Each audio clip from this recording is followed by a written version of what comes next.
Hello everyone and welcome back to my channel. Thank you for joining me, and today we're going to be talking about moving to a new state or to a new location in general.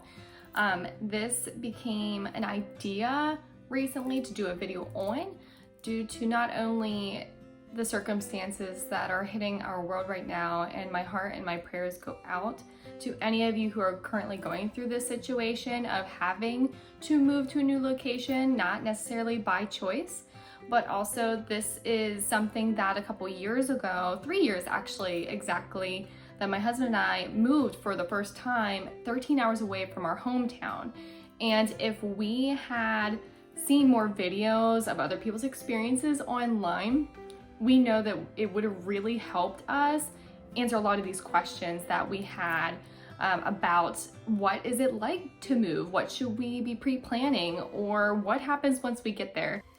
So my hope after this video is over is to ease a lot of those questions for you, and also at the end, so stick around to the end, because I'm going to tell you some really awesome websites that I'm not sponsored by at all, that Matt and I found really helpful for us to being able to choose a place that we'd like to move. And we actually visited Charleston first based on this website, then being here in person just showed us that we wanted to move here even more. So stick around to the end and let's get started. Okay, so first, you want to see if there are jobs in the expertise or the experience that you've already been in. So before you go, maybe you want to already have some interviews. Maybe it's a possibility that you can have it online or over the phone, or you can set them up prior to getting there so that when you are there, you have the peace of mind in knowing that you have these opportunities. With that, what is the average salary of your job in this new area? Is that going to be sustainable for your lifestyle that you want there and you currently do have?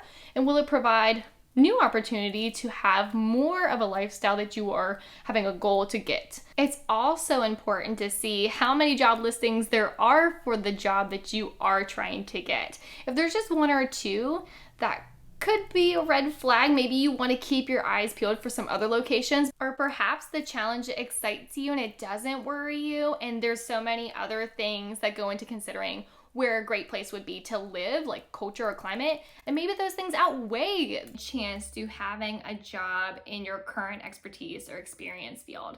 If that's the case, go for it. Secondly, is the cost of living something that you already are used to living with? So when you go to get groceries, or you find the rent prices or the cost of a home with the certain square footage, is that something that you are currently able with your average salary that hopefully you can also have, if not better, in your new location? Is it going to be sustainable of a salary to save enough money each month so that you can feel comfortable purchasing that future house, or every month having the funds available to put towards what you already enjoy doing, such as going out or having Netflix or Disney Plus or any other things that you like to spend money on? The last thing that I would want to have had when I moved here was if it was a higher cost of living and the groceries were much higher, the gas was much higher, or to purchase a home was much higher, which I have an extra little thought there for that. But I would have been sad if I had to give up on some of the things that I already enjoyed doing where I currently had lived. So going back to that extra little thought I just said, was that if you find that the cost of living for a home, particularly a home, is much higher, or even the groceries or the gas is much higher in a certain area, don't give up hope on that location that you have your heart set on. If you look outside, usually and sometimes outside of that just focal point like Charleston here, and look to outside neighborhoods, you will find that the prices of homes are much more doable, and all of those living costs go down quite a bit. So don't be afraid to be 20 or 30 minutes out of that dream location. Another thing to consider is how many different restaurants and shops are there to purchase things from. The more competition, the more choices that you're going to have, but perhaps you like more of the rural scene, and the less there is, you think it's more scenic and beautiful in that way. So what is most important to you? Is it okay for you to drive further away so that you live in more of a rural place? Or would you rather be in a suburban or rural area where you're closer to all of those things and all of those choices? Fourthly, the climate. Wherever we move, we're going to have to enjoy the weather. So is that weather for distinctive temperatures, seasons, or is it a consistent temperature across the entire year? For me, moving 13 hours more south to get a consistent 75 degrees was what I was looking forward to. But potentially you enjoy that winter season. And another thought with that is, how long does each season also last?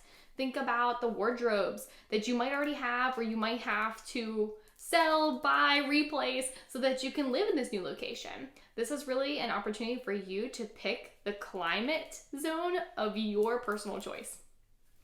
Fifth, what is the culture like there? So is it more rural, suburban, or rural? And with that, when you're not working on the weekends, are there things to do that refresh and re-energize you before you go back to the work week, such as parks and sports leagues, professional sports musicals, theaters, beaches, boating, museums, farmers markets, festivals, fairs, local events? The list goes on. Do a lot of research about the culture and what is there so that you can enjoy it in your off time. Sixth, the crime community part. So community definitely makes home feel more like home. So will you feel comfortable meeting your neighbors? Is that neighborhood where this home or rent, wherever you are going to be, is it going to be comfortable for you? Also thinking about in the future, if you plan on having family, will you be comfortable there raising that family? It's important to also research that as well. Okay, so as promised, 2 really cool websites that you can find online, is livability.com and areavibes.com. First, Livability. Livability rates the top 100 best places to live in the United States. It explores small to medium-sized cities and what makes them great. It also is based on research studies and articles and original photos. They talk about the amenities, the education, transportation, housing, economy, and the sustainability of living in any location that you look up. Now for Area Vibes, which is the one that I spent the most time on, because it allowed me to compare and contrast between 2 different cities, such as the one I currently lived in the north in Pennsylvania, and then where I wanted to go, so Charleston.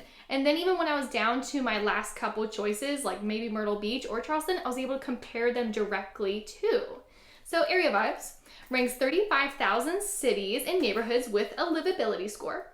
And that livability score is based on local amenities, low crime rates, schools, low employment rates, affordable housing, and user rates, which is really cool because people who go on there and they can also have a say based on where they live, real data in real time. I really like this website. Also with Area Vibes, just like Livability, you can check out the showcase top cities and neighborhoods in the whole entire country. But differently than Livability, you can also sort out by state so that you can check out the top neighborhoods and cities in each individual state, which is really helpful. Thank you so much, friends, for joining me in this video. Please like and subscribe. I'm gonna come out with a part 2 to this video, to moving to a new state, based on our personal experiences and what that felt like to my husband and I. But again, be looking for that. But thank you for joining me and have a great rest of your day. Bye. P.S. If you're interested, I created a PDF file of all of these tips and all of this advice that I just gave you. So check that out actually on my Instagram in my link tree, which is in the bio. It's gonna take you to a Google form where you fill it out, and then it will provide you with the link to have a free download. So enjoy that, and thanks again for joining me.